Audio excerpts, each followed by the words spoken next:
Hey, Abundant Life Church. I'm so excited to be here today. I hope you're having an amazing day. And if you found this recording just by chance, leave a comment. Say hi. We'd love to talk to you in the comment section. Today, we have the wonderful opportunity to talk about the question, how can you humble yourself for success in Jesus? What are things that you want to be successful for?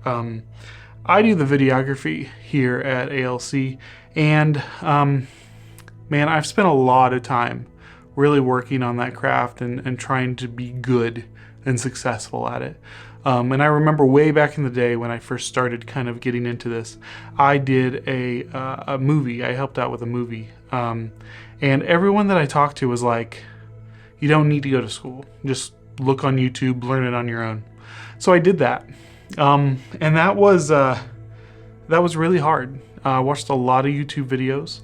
Felt very alone a lot of the time because it was just me figuring things out and not necessarily having a lot of people. There was people that helped me out and grow, and those people I will love to tell you and talk to you about because they really did instill a lot of wonderful techniques in me.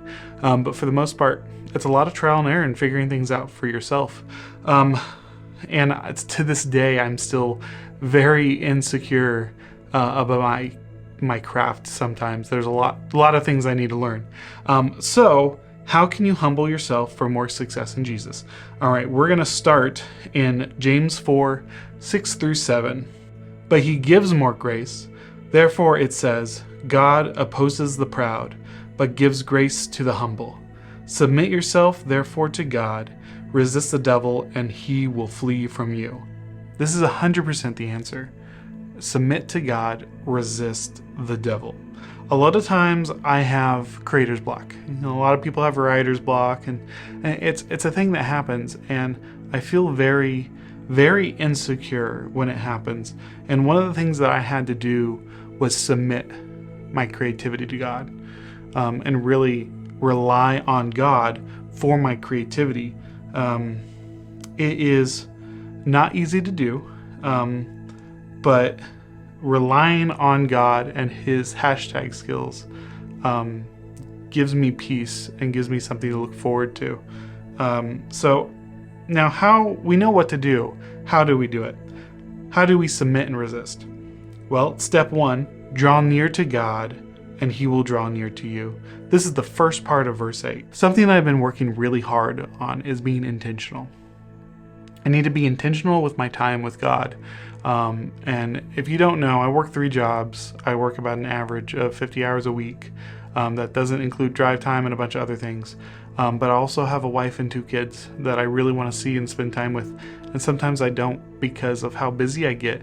And those are things that we deal with, to spend time with God. And I know myself, if I don't take the time to spend with God, my work can suffer and my quality time with my family suffers.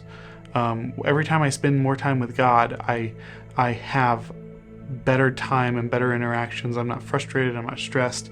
I really rely and have to submit to God to be able to take care of those things. So the first step is draw near to God, spending time. And then the second step is confess. Cleanse your hands, you sinners, and purify your hearts, you double-minded. Be wretched and mourn and weep. Let your laughter be turned to mourning and your joy to gloom. I had to look up what double-minded meant because it makes sense, but I wanted to know exactly what was being said here. And I'll tell you one thing, I was kind of convicted. There's times I'm very indecisive sometimes, and I was like, okay, this is something I need to work on. And that's kind of the part of the process, is that you spend time with God in his word, and he shows you things that you need to work on. Shows you things in verses that will help you resist the devil when you want to be indecisive. That's just what I did. I had to confess the fact that I've been double-minded in the past, and I want to stand firm in God. I want God to be my rock, and now I have to be intentional when I wake up and be like, I'm going to be able to stand in God's presence and be with him and not be this double-minded thing. So we draw near to God, confess, and then get God's peace. Humble yourself before the Lord, and he will exalt you. So one thing that I find is it's really easy to find comfort in other things. You know, the famous thing is, you know, when people get broke up, they'll eat a little bunch of ice cream or something. Me, I love entertainment. I'm a movie guy. I also really like anime. There's a lot of entertainment stuff that I really enjoy, but I need to find my comfort and my peace with God. I need to rely on him for the comfort. Even after I confess, you know, sins or things that I've done that he's shown me wrong, I need to rely on him and not rely on other things. And after that, it just kind of goes back to the top. Draw near to God. Like, how do we rely on God? We draw near to him. So this cycle of drawing near to God, confessing, allowing him to be your source of comfort, just kind of keeps on going. Every day we just kind of keep on doing this rotation of being close to God, confessing, and letting him be our comfort. It can be tough to start, but the peace of mind and submitting to God is really something amazing. And what I really like is I can partner with God as a video creator, as a content person.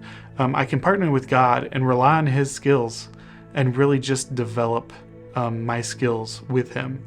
And we're just going to keep on making better videos. And I'm really excited to have success in Jesus with everything that we're doing.